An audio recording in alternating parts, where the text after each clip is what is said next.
네, 안녕하세요. 저는 신세계 서울병원 정형외과 전문의 서보경입니다. 오늘은 이 오십견에 대해서 설명을 드리겠습니다. 우리가 보통 이제 여러 이렇게 막대기나 기구를 사용해서 이제 오십견 스트레칭들을 많이 하시는데요. 그런 것 없이도 할 수 있는 스트레칭 방법. 우리가 주변에 이제 벽은 어디든지 있죠. 벽만 있으면 할 수 있는 그런 간단한 스트레칭들 알려드리고, 그리고 오십견에 대해서 또 간략하게 설명드리도록 하겠습니다. 네. 우선 오십견에 대해서 말씀드리면, 오십견은 어깨 관절낭, 그러니까 관절 주머니가 굳어서 통증이 생기고 관절 범위가 줄어든 상태를 말합니다.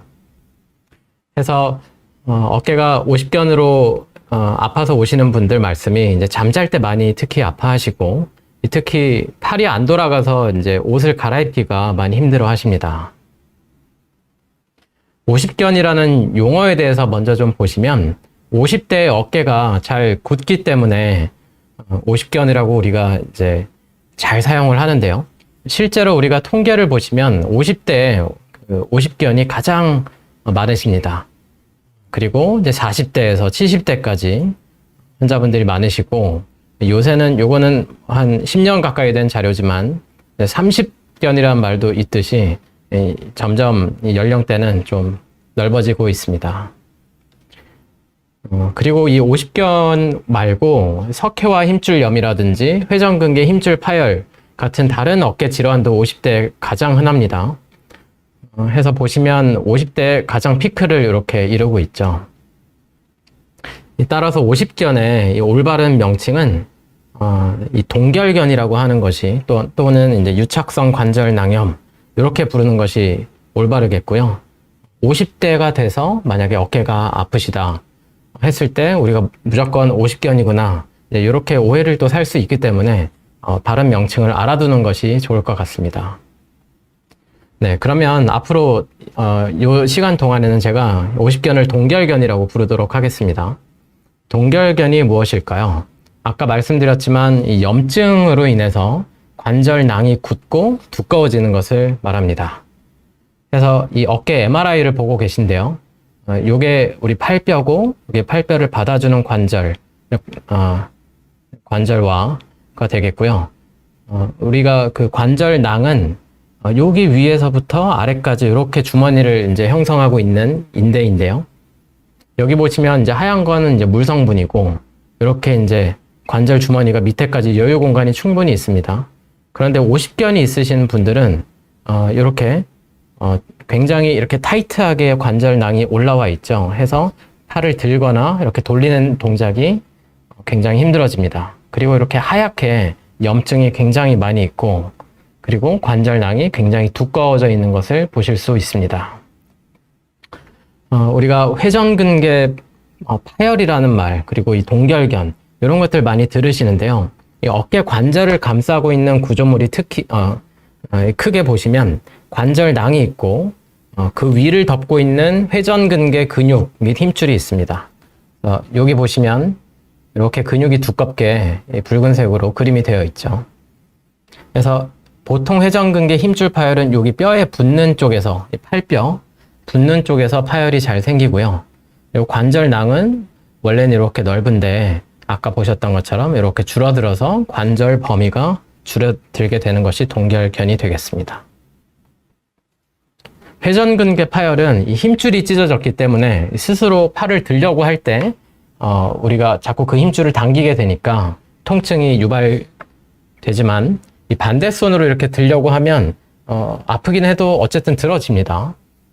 회전근개 파열이 심한 분들은 아예 팔이 이렇게 올라가지 않는 이 가성마비라고 부르는 증상이 있는데요. 마비기는 하지만 반대팔로 이렇게 들어주면 또 올라가기 때문에 이 가성마비라고 부릅니다.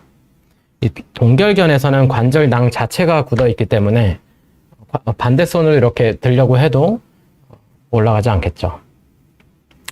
그리고 이 회전근개 파열이 있는 분들에서 이 동결견이 같이 오는 분들이 있습니다. 이런 경우에는 이제 팔이 굳었다고 해서 그래서 무조건 나는 동결견이다. 이렇게만 생각하실 게 아니라 내가 이 회전근개 힘줄은 괜찮은지 항상 염두에 두고 초음파라든지 뭐 MRI 이런 것들로 연부 조직에 대한 평가를 하는 것이 좋겠습니다. 동결견이 이제 나에게도 생길까 아직 안 오신 분들은 좀 걱정되시기도 하고 한번 생각해 봄직한 주제인데요. 우선 이 동결견의 유병률은 한 2에서 5% 정도 굉장히 많으십니다. 평균 이 발병 나이는 55세가 되겠고요. 그리고 여성분들에서 남성분들보다 좀 더 많으시고 특히 이 완경 후에는 어떤 호르몬적인 변화에 의해서 훨씬 더 흔하게 됩니다. 그리고 당뇨병이 있으신 분들은 당뇨병도 인슐린이라는 호르몬에 대한 질환이죠. 이 당뇨병이 있으신 분들이 없는 분에 비해서 다섯 배나 엄청 많이 발생을 하실 수 있고 특히 당뇨가 있으면 발병 나이도 더 이릅니다. 그리고 당 조절이 잘 안 되실수록 더 흔하기 때문에 이 당 조절을 잘 해야 되는 이유가 여기 또 하나 있겠습니다.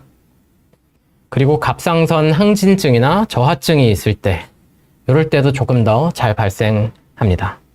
그리고 아까 말씀드렸던 회전근개 힘줄 파열이 내가 있다. 그래도 어깨가 또 잘 굳고 그 외에도 다양한 위험 인자들이 있겠습니다. 그리고 요거는 작년에 나온 아주 이제 흥미로운 논문이 있어서 좀 읽어봤는데요. 이 우울증이 있는 분들에서 생각보다 굉장히 많이 50견이 동결견이 발생을 잘 합니다. 그래서 정상인의 2배 정도. 그리고 그런 분들의 이제 어떤 성격적인 부분이나 이렇게 봤더니 좀 완벽주의 성격, 그리고 이제 부정적인 생각을 많이 하시는 분들에서 더 이런 동결견이 잘 생겼습니다.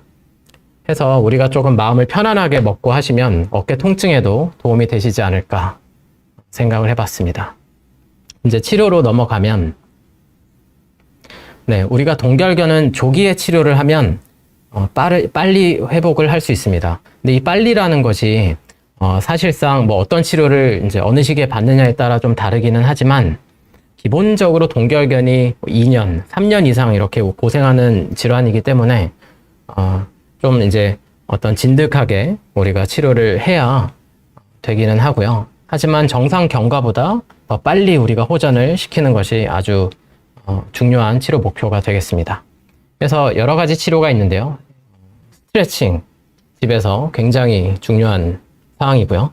그리고 이제 물리치료와 도수치료, 병원에서 도움 받으실 수 있는 부분, 그리고 이제 각종 우리가 주사치료가 있겠고, 그리고 심한 경우에는 이제 마취한 상태에서 그러니까 통증이 느껴지지 않는 상태에서 이렇게 팔을 조작하고, 그래서 이제 굳은 관절을 뜯어내고, 그리고 관절 내시경으로 이렇게 세부적으로 관절 낭들을 이렇게 유리하고 제거를 해주는 방법이 있습니다. 그래서 우리가 동결견이 언제 과연 나올까? 보통 3단계, 아니면 요새는 또 4단계 이렇게도 얘기하는데요. 모든 환자분들이 이런 경과를 보이는 건 아니고, 이렇게 어느 정도 비슷한 경과를 갖게 되시는데요. 첫 몇 개월은 이제 통증으로 이제 시작합니다. 그러다가 점점 이제 어깨가 같이 굳기 시작하고요. 한 9개월 이상 되면 이제 통증은 조금씩 좋아지면서 강직은 여전히 있어서 어깨가 많이 굳어 있습니다. 15개월에서 한 2년 이상 되면 통증과 강직이 서서히 이제 둘 다 가라앉는데, 최소한 한 3년 정도 경과를 봤더니 여전히 강직이 이제 남아있는 분들이 굉장히 많았습니다. 그래서 50% 이상에서 이제 강직이 남아 있었고, 물론 이제 처음에 심한 강직은 아니지만 어느 정도의 강직은 많이들 남더라. 따라서 우리가 스트레칭의 중요성을 강조하는 이유가 여기 있죠. 그래서 꾸준한 스트레칭으로 이 관절 범위를 회복을 하는 것이 좋겠습니다. 그리고 이제 심한 통증이 그리고 강직이 오래 된다면 이제 수술을 고려할 수 있습니다. 어깨 관절 스트레칭은 이제 중요한 얘기죠. 이제 우리가 되는 범위까지 가서 이 끝 가동 범위를 늘리는데 정적으로 우리가 이렇게 늘려주는 것이 중요합니다. 근력 운동하는 것처럼 이렇게 심하게 운동을 하다 보면 이제 우리가 어깨 굳은 관절낭에 더 손상을 줄 수 있기 때문에 이렇게 정적으로 하는 것이 좋고요. 같은 자세 한 30초 정도 유지하는 것을 3번 반복하고 하루 한 3번 정도 하시면 한 최소 스트레칭 방법이 되겠습니다. 그래서 이제 여러 가지가 있는데 제가 소개해드릴 이 5가지 동작이고요. 그래서 전방 거상은 이렇게 벽에다가 이렇게 손을 되는 데까지 올리고 몸을 앞으로 이렇게 전진을 하게 되면 우리가 정적으로 이제 스트레칭을 할 수 있죠. 그래서 이제 점차 이렇게 회복될수록 더 이렇게 높이 올려서 짚게 되면 우리가 전방 거상을 할 수 있게 됩니다. 그리고 이제 외회전인데요. 이제 밖으로 돌린다는 표현이죠. 그래서 이제 냉장고나 이제 이런 벽 같은데 이렇게 전완 부위를 전부 다 밀착을 시키고 팔은 이제 힘을 빼고 항상 스트레칭 할 때는 이렇게 몸이 앞으로 나가는 거죠. 그러면서 얘가 좀 더 이렇게 선서 자세처럼 이렇게 뒤로 이렇게 당겨져야 되기 때문에 이렇게 몸을 반대쪽으로 이렇게 틀면 이렇게 더 젖혀집니다. 그래서 이 자세 또 한 30초 유지. 물론 처음에는 한 요거밖에 안 되시죠. 그리고 이제 내회전 안으로 돌리는 거죠. 해서 이제 벽에다 팔꿈치를 올린 다음에 이렇게 반대손으로 이렇게 돌려 내립니다. 되는 데까지. 이게 좀 힘드시면 몸을 좀 안으로 이렇게 돌리면 그러면 조금 더 편하게 이렇게 하실 수 있고, 그리고 이제 벽이 없다 그러면 이제 뒷짐을 지고 이렇게 반대손으로 이렇게 이제 팔을 등 위로 올려주는 스트레칭을 하시면 되겠습니다. 내전, 요건 우리 많이 하시는데 또 막상 이제 시켜보면 또 이제 좀 힘들어 하시죠. 왜냐면 이제 손을 여기다 두는 게 아니라 여기 팔꿈치 여기를 대고서 이렇게 이제 당겨줍니다. 약간 내려서도 해보고 조금 올려서도 해보고 이렇게 정적인 스트레칭을 하시면 되겠습니다. 자, 신전.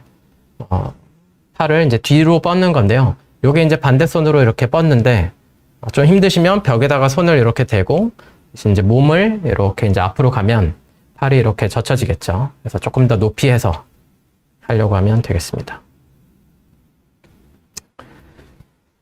그 외에도 우리가 이제 그 어깨 관절을 이렇게 전이를 시켜주는 이제 활주, 또 이제 당겨주는 견인, 또 이렇게 진동을 시켜주거나 뭐 흉추 가동술, 이런 이제 다양한 기법들을 사용해서 이제 도수 치료로 또 치료를 할 수가 있고요. 그리고 이제 주사 치료로 넘어가면 이제 수압 팽창술이라 해서 이제 생리식염수 등의 이제 이런 이제 약재들을 써서 이제 관절 안에다가 이제 주사를 해서 관절낭을 이렇게 볼륨을 넓혀줍니다. 그렇게 해서 이제 효과를 보는 분들이 많이 계시고, 또 이제 스테로이드 등의 이제 주사를 통해서 우리가 통증을 가라앉히고 더 열심히 스트레칭을 할 수 있게 되겠습니다. 수술은 우리가 통증이나 강직이 이제 심하거나 증상이 9개월 이상 오래 지속될 때 할 수 있고, 아까 말씀드린 이제 마취한 상태에서 이제 팔을 이렇게 이제 억지로 꺾어서 이제 굳은 관절을 틀 수 있고요. 그리고 이제 관절 내시경으로 딱 필요한 관절낭만 이렇게 이제 안전하게 제거를 하는 그런 수술적 방법이 있겠습니다. 네. 이상으로 50견 우리가 할 수 있는 스트레칭에 대해서, 그리고 50견에 대해서 간략히 우리 알아봤습니다.